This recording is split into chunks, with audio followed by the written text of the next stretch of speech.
Le diabète est une maladie en pleine expansion dans le monde, en particulier au Bénin.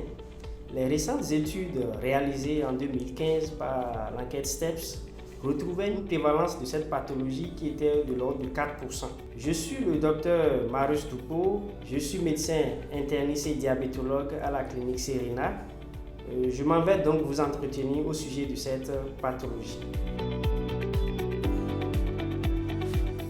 Et le diabète se définit comme un excès du taux de sucre dans le sang. Et cet excès est permanent. Et l'excès va se traduire par un taux de glycémie à jeun qui sera supérieur ou égal à 1,26 g par litre. Il faut retenir que de façon générale, nous avons deux grands types de diabète. Le diabète de type 1, c'est un diabète que vous allez retrouver chez le sujet âgé généralement de 0 à 30 ans. Et souvent, c'est des sujets maigres. Souvent, vous allez entendre des enfants qui ont le diabète. Voilà, c'est souvent le diabète de type 1. Et ensuite, nous avons le diabète de type 2. Et ce diabète de type 2, nous allons le retrouver chez les sujets qui ont généralement au-delà de 35 ans. Et souvent, c'est des sujets un peu obèses, d'accord?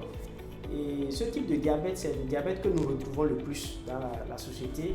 Il faut dire qu'en moyenne, nous avons 90% de ce diabète. C'est-à-dire que si nous prenons, si je prends 10 patients diabétiques, au moins 9 ont le diabète de type 2. Et c'est ce diabète que nous retrouvons le plus dans notre pratique quotidienne.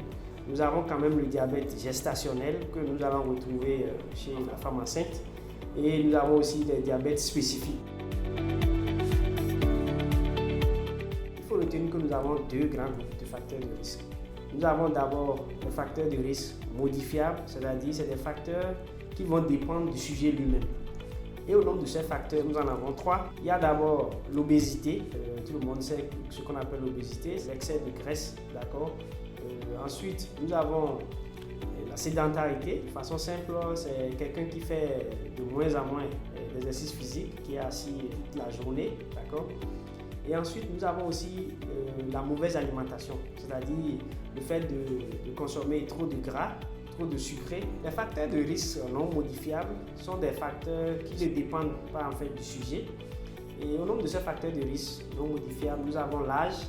Donc, c'est-à-dire que plus nous allons prendre de l'âge, nous aurons plus de risques à contracter le diabète de type 2. Ce que nous appelons l'existence du diabète dans la famille. Donc, quelqu'un qui a un antécédent familial du diabète va avoir plus de risques de contracter le diabète de type 2. Un exemple simple, pour quelqu'un qui a l'un de ses parents de premier degré qui a le diabète, c'est-à-dire si vous avez votre papa ou votre maman qui a le diabète, vous avez 50% de risque d'avoir le diabète de type 2.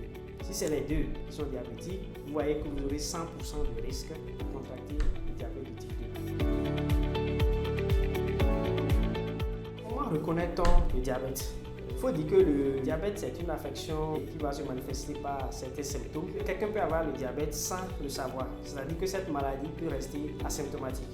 Donc, vous pouvez vivre même 5 ans, 10 ans avec cette maladie sans le savoir. C'est quand c'est symptomatique, c'est ce qui est plus facile pour nous de pouvoir diagnostiquer cette maladie. Et au nombre des symptômes, nous avons d'abord ce que nous appelons la polyurie polytypsie. C'est-à-dire que c'est quelqu'un qui, la nuit, il peut se réveiller plus de 4 fois pour uriner. Quand vous vous réveillez plus de 4 fois, 5 fois pour uriner, c'est inquiétant. Il faut penser à contrôler votre glycémie.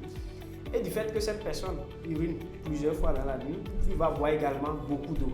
Donc c'est les deux réunis qui fait qu'on parle de polyurie et polytypsie, qui veut dire quelqu'un qui boit beaucoup. En dehors de ce symptôme, nous avons l'amaigrissement, donc quelqu'un qui perd poids de façon inexpliquée. Ça peut être aussi un diabète qui se cache derrière. Nous avons également ce que nous appelons la polyphagie.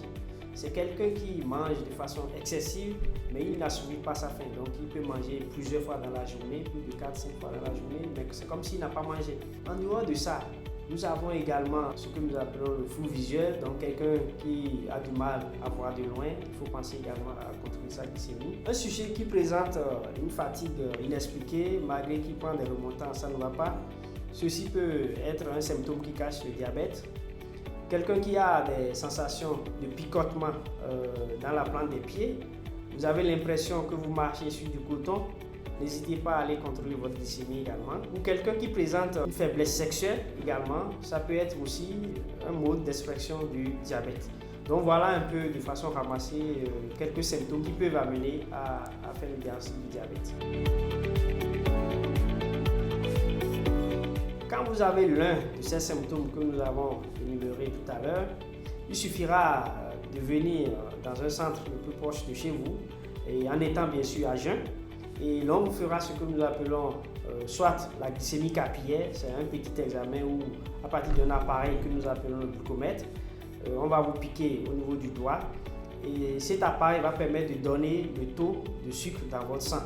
Et si vous vous souvenez bien, je vous avais dit qu'on parlera de diabète lorsque ce taux est supérieur ou égal à 1,26 g par litre.